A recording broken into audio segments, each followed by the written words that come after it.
There's nothing like the view from the cheap seats. Welcome to Season 2, Episode 2, I guess, of Make Love Not War, a Pull Tab sports production. We are coming to you live from the Cub Content Studios here, high above the St. Croix River in downtown Stillwater, Minnesota. Joined today by Pat Donnelly of many things, MLB.com among them. Pat, thanks for being here today.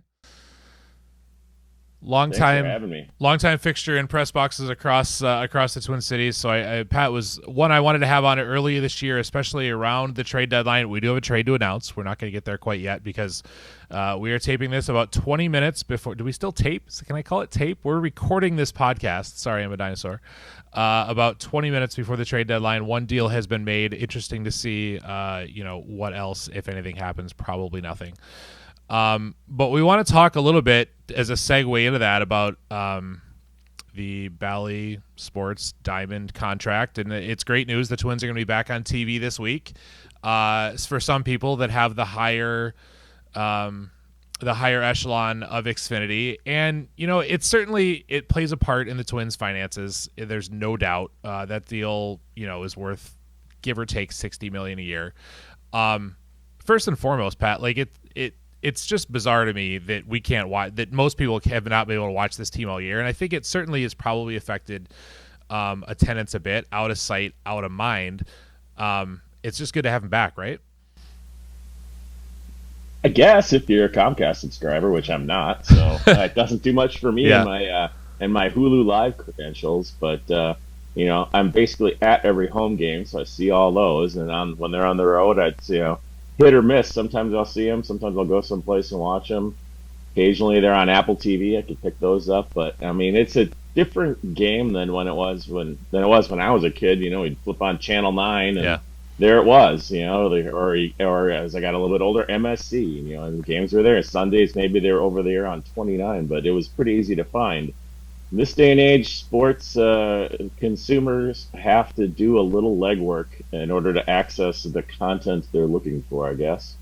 Well, and the problem is for the Twins, it's been however many months since they've been on any channel outside of a random game on an MLB network or a national game on the weekend. And, baseball's a long season. I'm never somebody that watches 162 games, but it's hard. It's summer in Minnesota. Especially if they don't do much at the deadline here, and not that I can trust fully Twitter for what the fans are thinking, but there's definitely some, we should have improved this team, even going back to last offseason.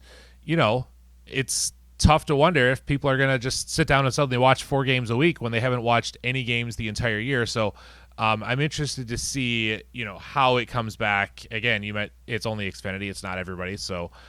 Do you, in your opinion, do you think it's affected attendance at all and just overall buzz about this team just based on, again, out of sight, out of mind? I guess it hasn't helped just because they're a good team. They're actually, I think, a better team than they were at this point last year. I think they have a better record. They have tougher competition in the division for sure. But I think they're a better team than they were last year. They certainly have a more talent-laden roster when healthy, and of course, knock on wood, you can always say when healthy, but Lewis is back from his latest injury. Correa appears to be more like it more feels like they're holding him out until they're certain that he can play without significant pain or isn't going to do much more damage to it. They could throw him out there right now and he might be as productive as he was last year, which isn't great.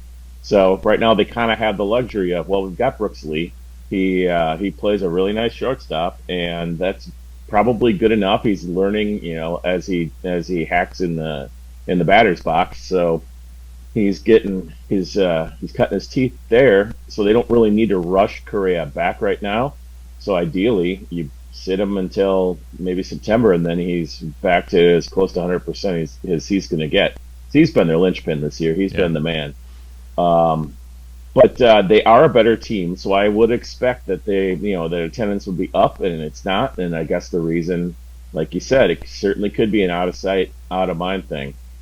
I am making my triumphant return to Target Field on Friday. We'll see if there's a pregame parade for me or not, but definitely going to go out and check it out this weekend against the putrid White Sox. Talk about the buzz in the building this year.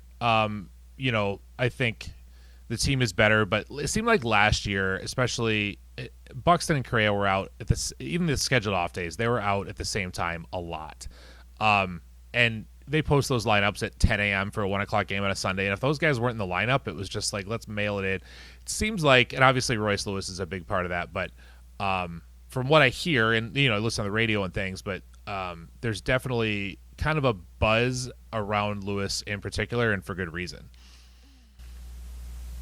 Oh, for sure. I mean, he's the wonder child. And I was jokingly referring to Brooks Lee as the wonder child when he came up because he was replacing Lewis, and he happened to, get 11 hits in his first 6 games, something like that. But the true wonder child on this team is and will be for a long time Royce Lewis. He's just one of those guys that good things happen when he's around. And offense, defense, he's not perfect, of course, but he makes the team better in a lot of different ways, and he's just such a positive, upbeat guy that you can't get him down. And I was there the night that was 2 homestands ago, I guess, when he felt what they found out was an adductor muscle near his groin that pulled him. He finally pulled him out. He said it had been bugging him for about a week, and then they finally pulled him. And after that game, before they knew the extent of the injury, we asked him, "Are you optimistic about how this is going to turn out?" And he said, "To be honest with you, no, because with me, it's always something big, right?" And couldn't tell if he meant like he really was kind of down, or if he was saying, "Well, it could be a hangnail, but it feels like a hangnail, but it could come back like the MRI could come back with some kind of dread disease." So I think he might have been pretending to be a little fatalistic there, but I think that was as close to down as I've seen him. Crazy thing with Royce is, okay, so the next day, Brooks Lee is in the clubhouse, and we showed up at the ballpark. Twins clubhouse opened, I think, at 3 that day. We walk in, there's Brooks, and I think we all kind of knew that we'd heard it leaked out that he was on his way across town from St. Paul. So we kind of figured what was happening, and so we spent that whole pregame interviewing Brooks and talking to Rocco about the situation, talking to some of the other veteran guys, and Royce kind of flashed through in the background and left, and no one talked to him. It's like, guys going on the IL, that's okay. We don't expect you to come out and cut a vein open. The next day he comes up to us in the clubhouse and says, "Yeah, let's talk." And he apologized right away for not talking the day before. And he said, "Yesterday was Brooks's day. It was his debut. I wanted it to be all about him."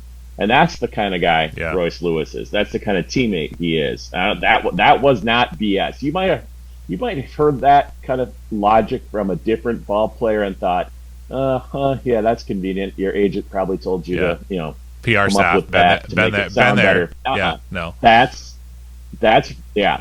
Royce. That's who that kid is. He was like, you only get to make your major league debut once, and I didn't want to, overshadow that for him. So today, ask me anything you want. I'm here to talk, but I'm sorry I stiffed you yesterday. And that's the funny part, is that guy never stiffs anyone. So if there's ever a player that needs to apologize for the way they treat the media, it's not Royce Lewis. It never will be. I think he's well on his way, but he could be the greatest player in franchise. I mean, he could be Puckett level in 5 to 7 years, probably, right? I mean, the leader, and Kerby was a great leader too. The story you just said, the leadership ability to go along with his talents, he's going to rank right up there for sure. I mean, last year he comes off the injured list for the playoffs, if I recall. Yeah, I think he did his tweaked his oblique in September, and they put him on the IL, and we're all hoping he was going to be healthy for the playoffs. First 2 at bats against the Blue Jays, home runs. I mean, that's just how he is. This year he comes out first game of the season, opening day, home run, and then he gets hurt, of course. But then he comes back, first game back after 2 months, home run. I mean, the guy, he has a knack for the big moment, and that's what I think he definitely has in common with guys like Puckett. Obviously, he's going to have to do it for a long time, and Puckett's legacy was helped by winning 2 World Series, and that wasn't all his doing, but he played a big role in that too. So a little bit of combination of longevity and more team success down the road. If Royce plays that same kind of role in it that Puck did, yeah, he'll be right up there with the all-time greats, and fans love him. Yeah.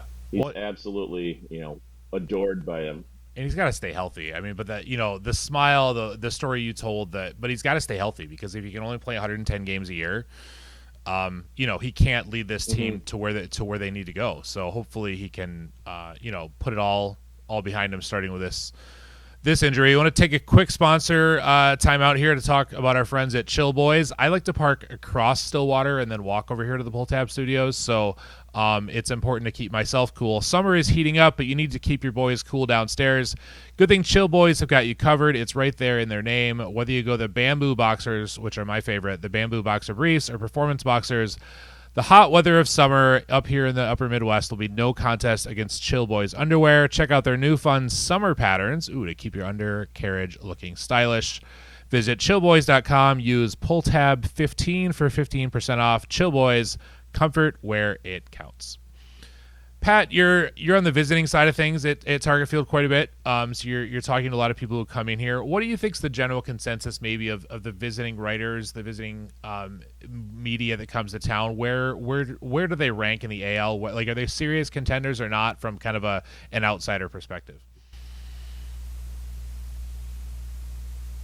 It's a great question. I think they're gonna be damaged by the whole Yankee stigma until they actually slay that dragon. And maybe it's the Yankees were here and swept them and made it look so easy. And I recall the New York media kind of looking down their nose at those of us in the hometown beat, and just they didn't seem to take the Twins as a threat, and sure enough, the Twins didn't give them any reason to. So I think nationally, that's still a hurdle they're going to have to clear. I will tell you, and managers are always going to be gracious, but I think managers are gracious to a fault when you ask them, what they expect out of this team. They always say, that's a good organization. They've got a good lineup over there, a lot of great pitching. They do things the right way. No one's going to say that about the Chicago White Sox, for example. Yeah. So you're not going to get that for just any team. So I think they're very well respected among their peers, their opponents. In terms of the national beat, though, and the national writers, I think they still have some work to do. Winning a playoff series last year and being competitive against Houston in the second round was a nice step forward. Now they need to build on that. Yeah, for sure.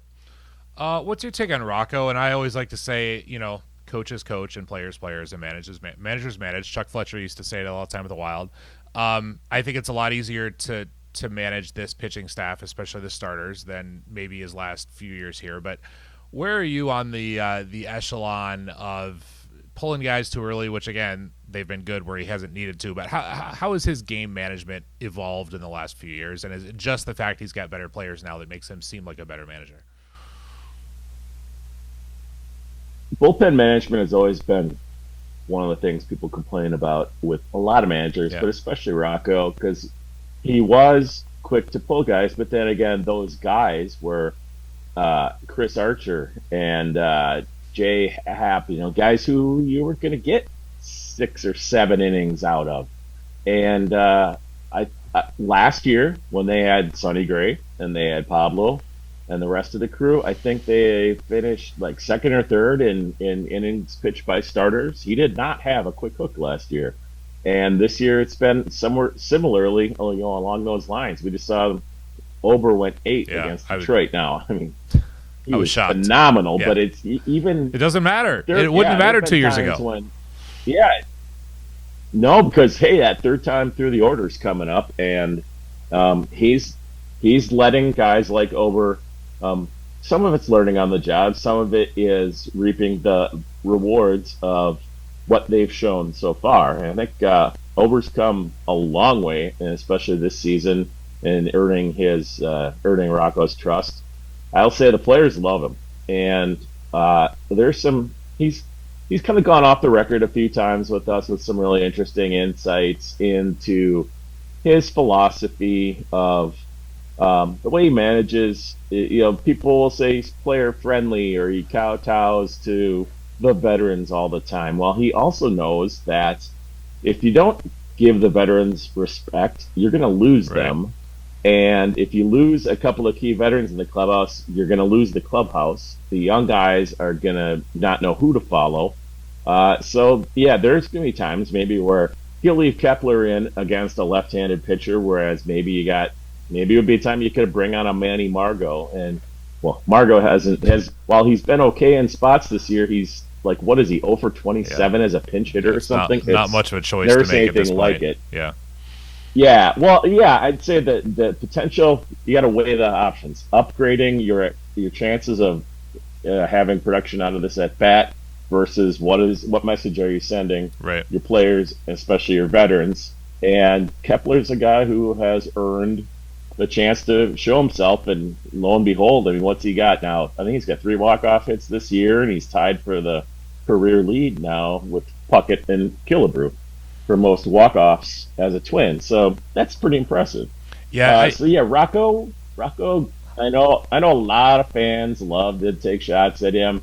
I think he's one of the better managers. He's definitely in the top half of managers in the major league. He's a super smart guy, right? Like, I don't know about like IQ level. He may be. I can't attest to that one way or the other. I think he has great social intelligence. He has a really good social IQ. He reads people really well, and that's really important. So yeah, he's baseball smart. He's people smart. He likes Fish and the Grateful Dead a lot. I know that. So I don't know if that tells you anything about anything else with his personality. I think he's a pretty laid back guy, and that I think that's good. And I think some fans, you go back to the last 7 or 8 years of Mauer's career and how people picked and prodded at him, and it was always, he doesn't show emotion, he needs to have a little temper tantrum in the dugout. It's like, no, that was not who Joe was. That was not going to help him in any way, shape, or form. Rocco's the same way. He's got a long fuse, he's slow burning, and he keeps things pretty mellow. And in a sport where you're out there every day for 162 days, that's probably a safer approach. The days of Earl Weaver coming out and stomping out and kicking dirt all over home plate and getting ejected twice a month, those days are over. No one does that anymore. Yeah. So fans may like the way that looks on camera, but it's not an effective way to manage, and no one does that. We'll talk about Mauer in a second, actually. Let's get a segue. I want to talk quickly about my next sponsor, Duke Cannon. Everyone knows Duke Cannon makes the best men's hair wash products money can buy. Did you know they also offer a great selection of soaps, body washes, and cologne? We got some samples over here. That's right. Cologne is back in again. Yikes, I didn't know that. Glad I read this. And it's not the stinky stuff your dad used to wear. Smell great on a summer night out on the town. Available as a solid or liquid. You'll be smelling as manly as Clint Eastwood in a cowboy hat, drinking whiskey on an old western porch. Find your summertime scent at Duke Cannon. Work harder, smell better. Let's talk about Mauer. I have a great story published today, I like to think, on Pull Tab Sports about a local family who was caught up in the CrowdStrike situation and rented a car and went to Cooperstown, and we're thrilled they did. Cooperstown's a great place. If you haven't been, anybody out there listening should totally go. It is, when I say out in the middle of nowhere, it is out in the middle of nowhere. I grew up very near there. And Mauer, did he get a fair share? And part of that, as you mentioned, was maybe the fact he kind of just went about his business. But man, he's a first ballot Hall of Famer, and it seems like some guys in this town just didn't give him a fair shake. Like, is that accurate? Like, he's a first ballot Hall of Famer. Those guys know what they're doing. Absolutely accurate.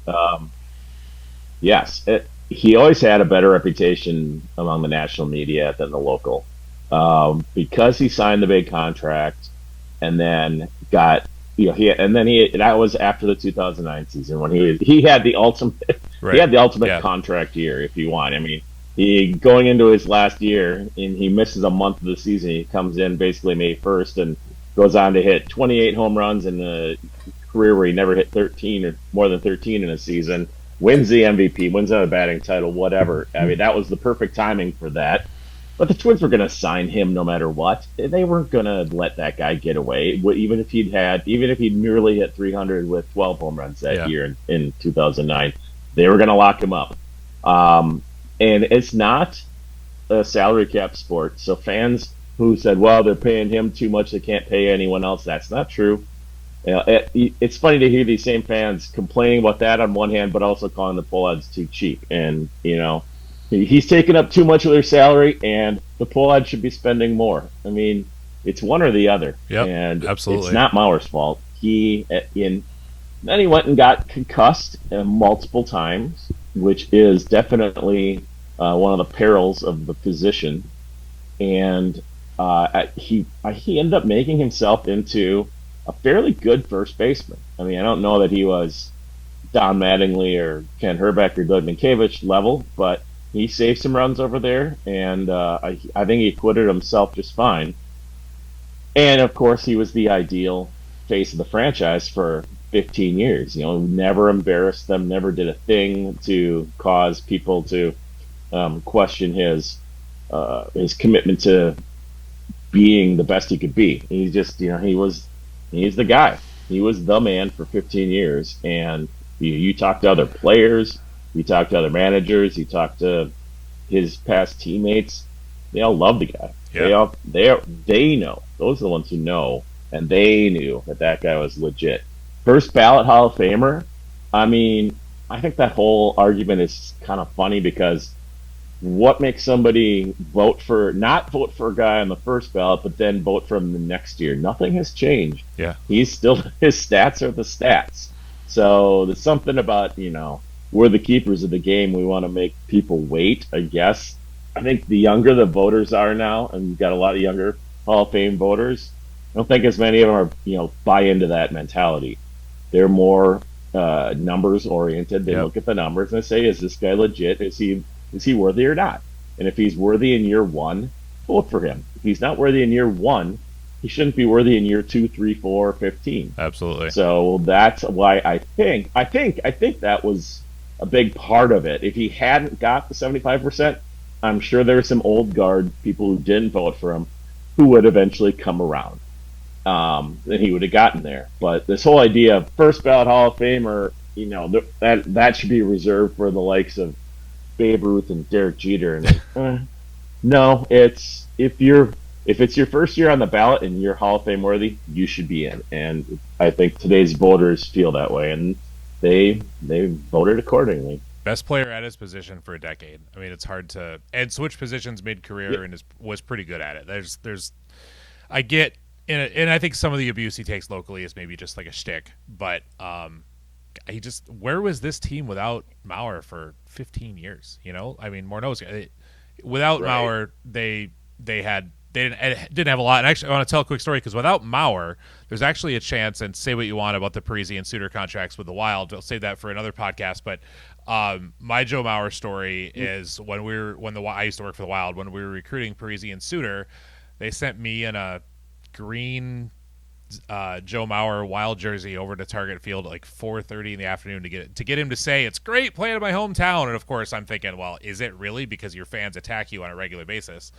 And he, the great thing I love about baseball is that open clubhouse for a couple hours before the game. Like whatever, you go anywhere near a hockey locker room 2 hours before the game, it is on lockdown. You don't look at anybody. He's like, yeah, sure, let's do this right now. And Dustin Morse, the great PR guy with the Twins, is like, you want to go in and talk to Gardy? I'm like, sure, let's go talk to Gardy. Like, just that laid back. It's 162 games and whatever, but that laid back atmosphere in most clubhouses, it's not always like that. But for a writer like that, it's just the way good stories come about. It's why COVID sucked so bad for a lot of sports media.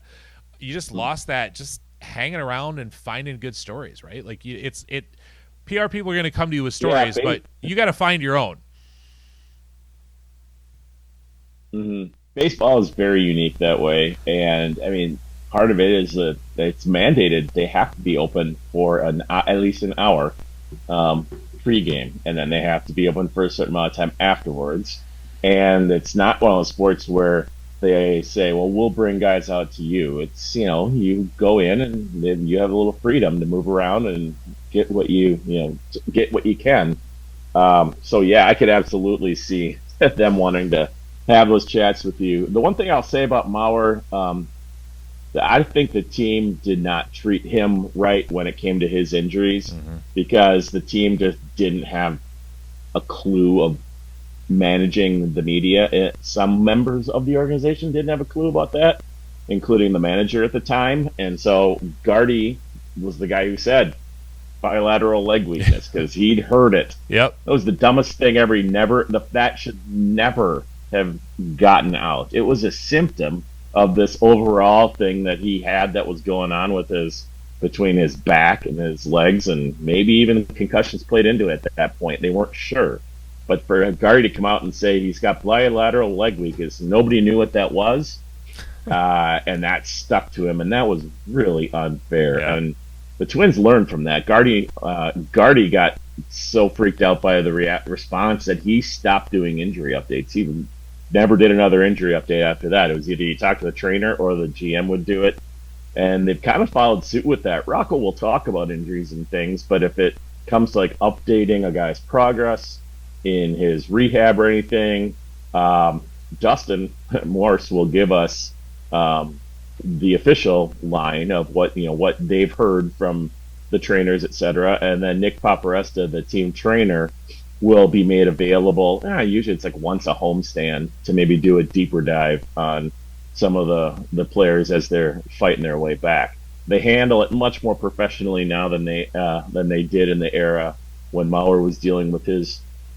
first battles with the debilitating injuries. And if they'd handled that better, I don't want to make anyone mad, but I always think of it as the KFAN audience. The people who follow the Twins and follow baseball like they follow football. Yeah. Where every decision is life or death and epic, and everything is a test of your manhood. And that's not how baseball works. And if you're not around baseball and you don't know how the game is handled, you're just not going to have the right approach. And so it's a way more physical game. That station, people who work on that station.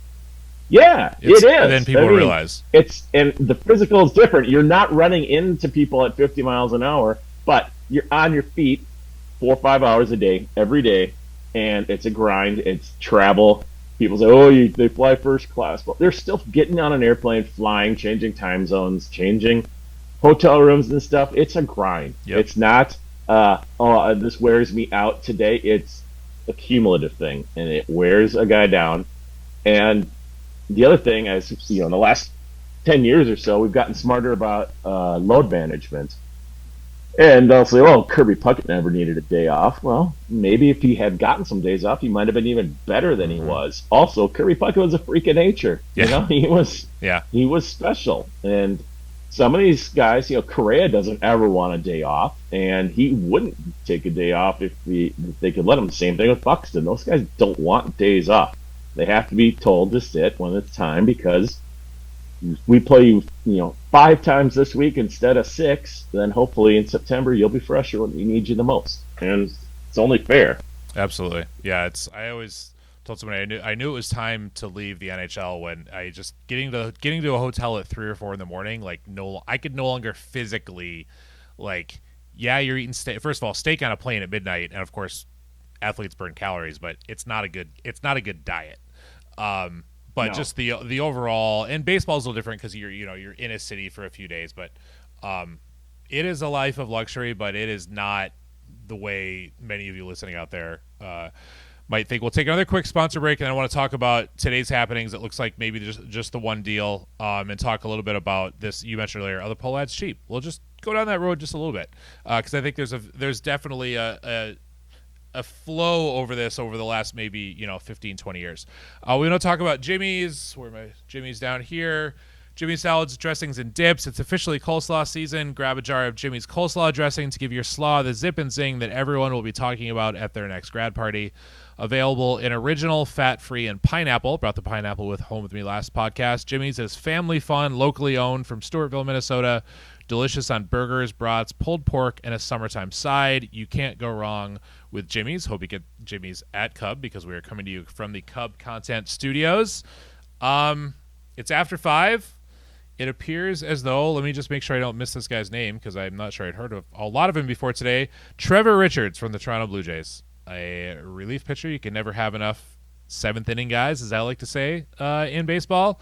So, we've all known for the last 2 weeks there's been some national reporting that the Twins' financial constraints, they'd have to unload a contract. And to be honest, there's not a lot of contracts they have that other people want. Yeah.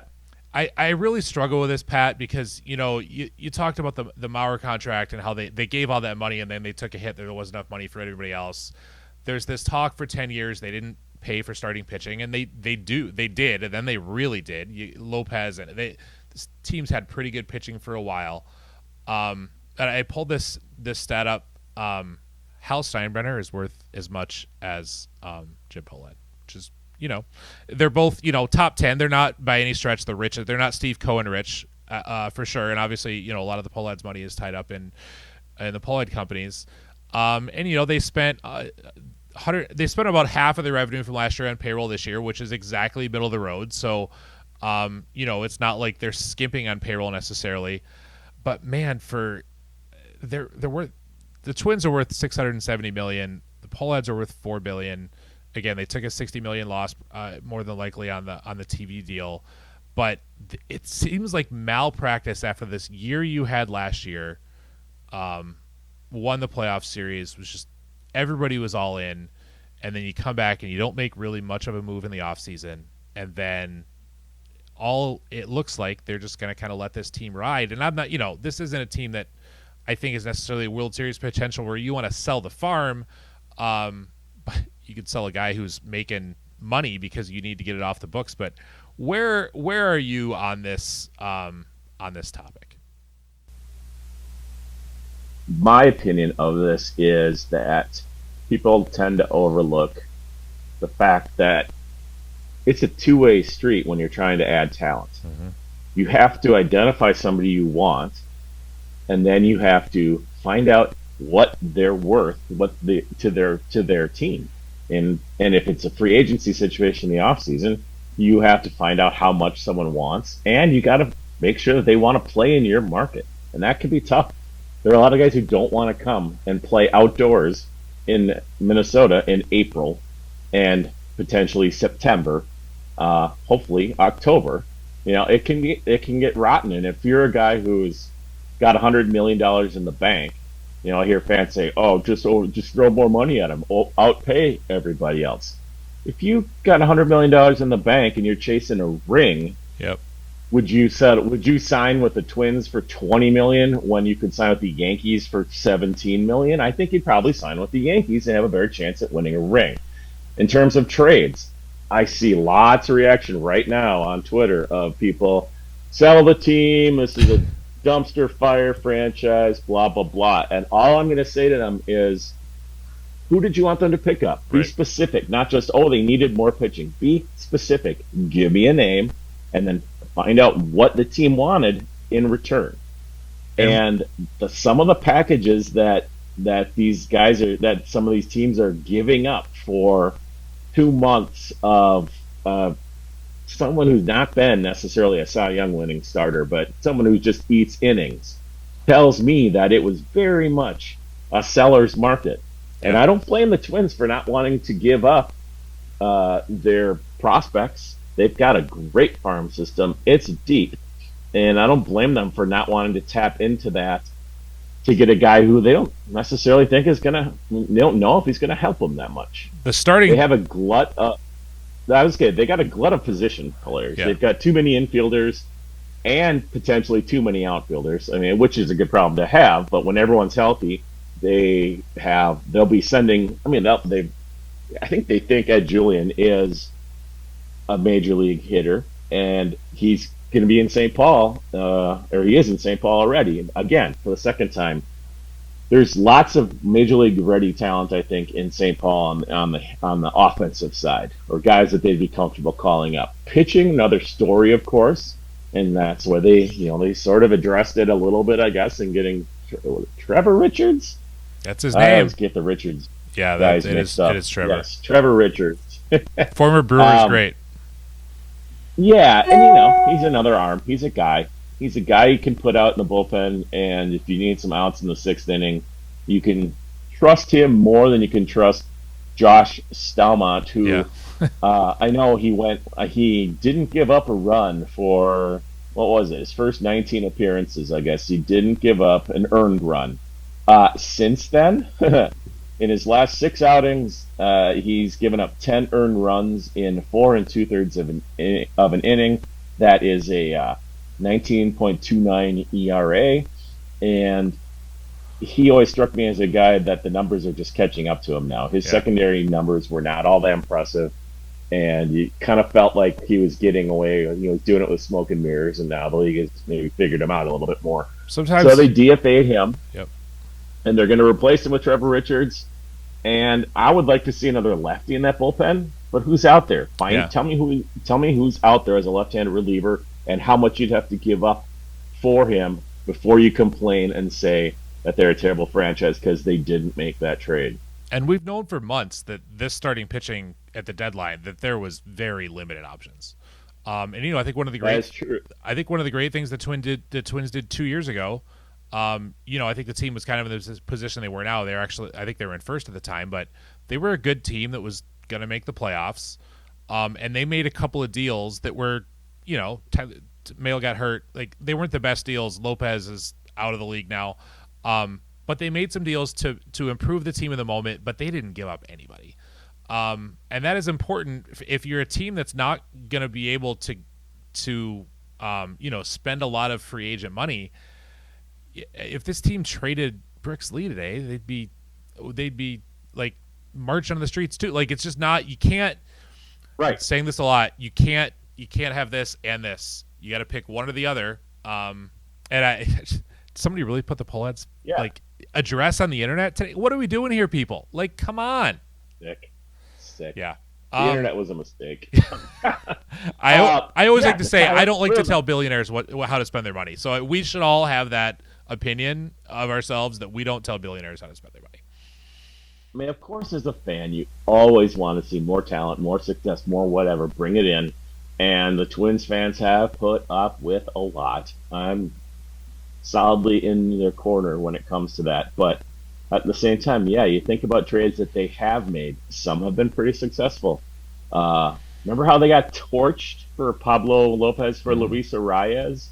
And Arias went on and won a batting title. Yep. He had a good year. And he might win his third straight batting title with 3 different teams this year now that he's with the Padres.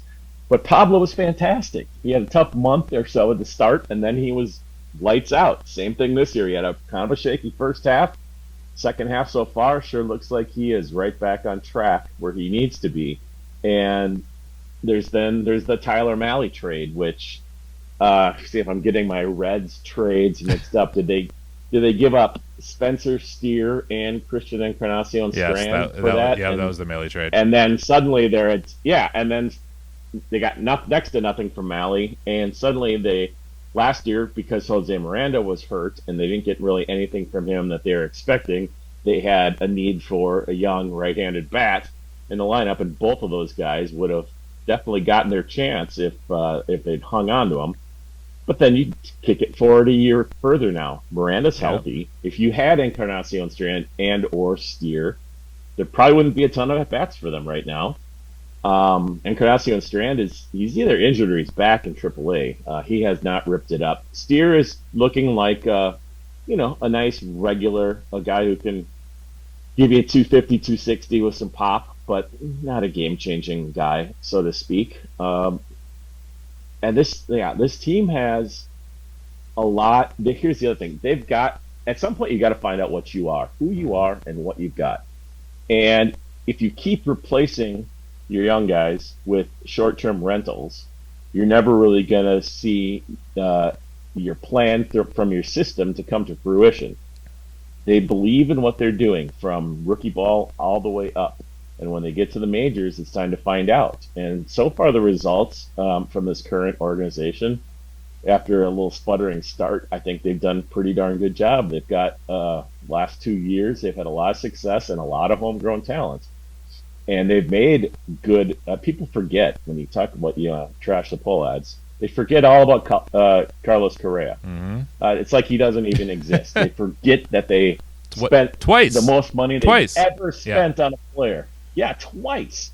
Yeah, they will spend it when the time is right. I don't think there's anybody out there right now who was a game changer, who was legitimately available, unless they would have coughed up Brooks Lee and David Festa and 2 or 3 other guys from their top 10. And they shouldn't do that because they put so much time and effort into bringing those guys through the system. They deserve to see what they can do at the major league level. And I'm fine with them going forward with some of these younger guys, and let's see what happens here in August and September and hopefully October. And if they don't get there, that doesn't mean they should have sold the farm for Logan Webb. Right. It doesn't mean that was going to make a difference. I know today especially is a hard day to talk about Simeon Woods Richardson after he completely gagged against the Mets, but that's one start, and you look at what he's given them throughout this year. A total shock to everyone, including I think a lot of the people in that organization, that Sim's been able to do what he's done. And I think he's as solid a number 4 starter as anything you could find out there right now. And Vesta looked good his last time out. Maybe he's your number 5 guy. Maybe Puckett comes back and he's healthy enough that you could, he might get another shot at getting back in the rotation. But your 1, 2, and 3 are rock solid. And the thing about Woods Richardson is he's unflappable. Yeah. He does not no moment seems too big for him. And that, coupled with really good control in the zone and not leaving pitches over the middle, that can go a long way in October. He's not. I could see they don't want to probably roll him out there in Game 1 against the Yankees in Yankee Stadium, but if it came down to it, he'd be a better option than Brian Dunsing. God forbid, and he's back in the conversation. Randy Dobnak. Dauber's back.